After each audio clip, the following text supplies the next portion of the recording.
Hey there, how we doing? I'm Eric O'Brien and this is my sports demo reel. But before we got started, I wanted you to see what it would look like if I was sitting at a desk doing the sports game. The Blackhawks Stanley Cup celebration was over less than 2 minutes into the 2016 season. That's when the Rangers' Oscar Lindberg scored the first goal. But players insist this isn't a case of a championship hangover. I actually didn't think we had that bad of a start. Just 6 months after surgery took her entire left leg, Foster was back on this beam. This team is doing more than just striking out batters. They elected to go with wet ball drills. They'd throw balls onto the ground and have guys try to pick them up, slide, get used to the conditions on this very slick turf. We'll see how it plays out tonight. A lot of schools in the Midwest and stadiums have gone to this artificial turf here. Some football players claim it was more than just a game that they lost that Saturday. This floor tonight, the Byron girls basketball team came out with a suffocating defense and never let up, cruising to a 30-point victory. However, head coach Eric knows if they're going to hoist that state championship trophy tomorrow, there's no time to celebrate. Speaking of trophies, after a big win in New York, the Blackhawks took a visit to the White House to celebrate their Stanley Cup win last year, and they may have celebrated a little too hard gearing up for Minnesota. Outdoor hockey. Bears, cheeseheads. Mike McCarthy was quoted as saying they'd kick the Bears you-know-whats, but Matt Forte had other ideas. This 1-yard touchdown run plus another $140 on the ground today. And less Aaron Rodgers is always a good thing for a defense. Bears up 13-10 at half, second half, and here comes A-Rod finding a familiar face to finish the Pack's first drive. Oakland didn't work out, couldn't cut it in the Big Apple, but James Jones is feeling right at home back with Green Bay. His second touchdown catch of the day. Bears would respond with another field goal to pull back within one, but field goals don't typically cut it against this high-powered offense.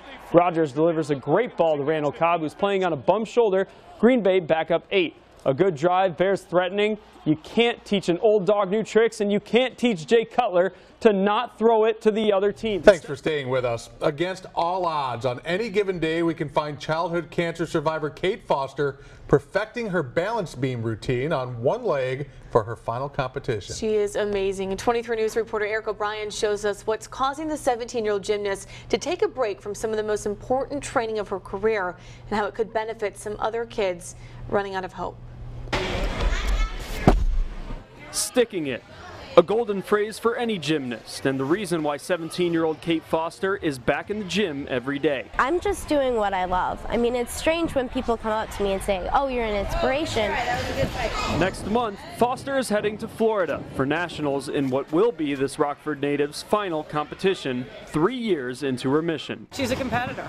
Foster was diagnosed with acute myeloid leukemia 5 years ago. The then 12-year-old was enduring bone marrow transplants and chemotherapy, but a bacterial infection soon developed. Life would never be the same. There's always that thought in the back of your mind, like, what if I can't go back? I opened up my drawer full of leotards and just started crying. I mean, I missed it so much. Just 6 months after surgery took her entire left leg, Foster was back on this beam. Now she's taking her balancing act to our nation's capital. This is cooler than being a one-legged athlete. You know, you could make a difference doing this. Next week, Congress is expected to discuss childhood cancer survivorship, treatment, access, and research, known as the STAR Act. Foster will be there advocating for funding on behalf of the St. Baldrick's Foundation. They haven't figured out, you know, the cure or treatment for that kind of cancer yet, and that's terrible. There's nothing for them. They die. I don't want that to happen anymore. Over the top and keep your head in. Maybe just as important as her physical training, Foster's coaches say Kate is stronger mentally than she ever has been. We were like begging her, come on Kate, let us help you. She'd be like, no, I got this. That was the approach she took with the cancer. Get deducted for some of this stuff because, you know, my leg's not where it should be, or I have to have a coach spot something. But I've kind of realized it doesn't matter anymore. You know, I'm doing what I love, and that's what's important, and I'm inspiring people, and that's what's important too. Some deductions are just unavoidable. Foster tells me she had to accept reality when her leg went flying in the middle of an uneven bars routine. Yep, on the TiVo, so we all got to watch it once before it went away. Okay. Yep.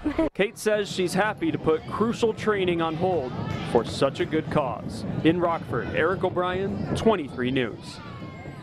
And she is an inspiration. I met her recently, just and very well spoken. Her personality is infectious, isn't it? Yes, very much so. And Foster says that there aren't any scholarships for what she calls a one-legged gymnast, but she's not letting that keep her from the sport. She says she plans on studying at medical school that also excels in gymnastics, so she can still help a team. Kate hinted that chiropractors tend to be in high demand for gymnasts. I could see that. The Gustafsons' Football Frenzy starts right now. Welcome to the Football Frenzy, brought to you by Gustafson's Furniture and Mattress. I'm Eric O'Brien. Lutheran running back James Robinson is averaging more yards per carry than his jersey number this year.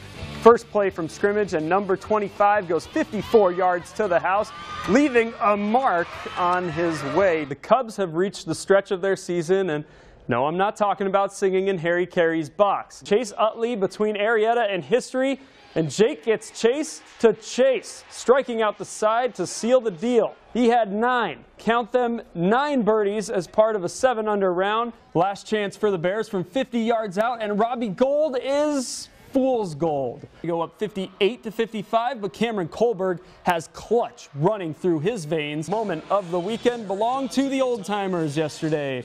Old Man River. Check out Troy Murray with the nasty move. He went right. That's right, he didn't go straight, and it fooled the goalie, but he'll take it. The Stars won the game, however. If you think that was good, I promise you, there's so much more to be had.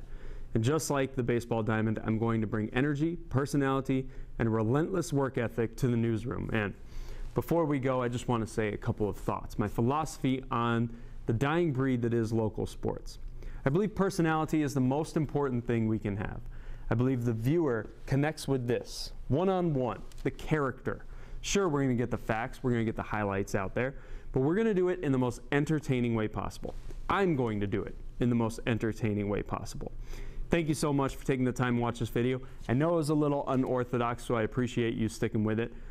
If you want to get a hold of me, I'm not under contract, and my agent and I would be happy to speak with you.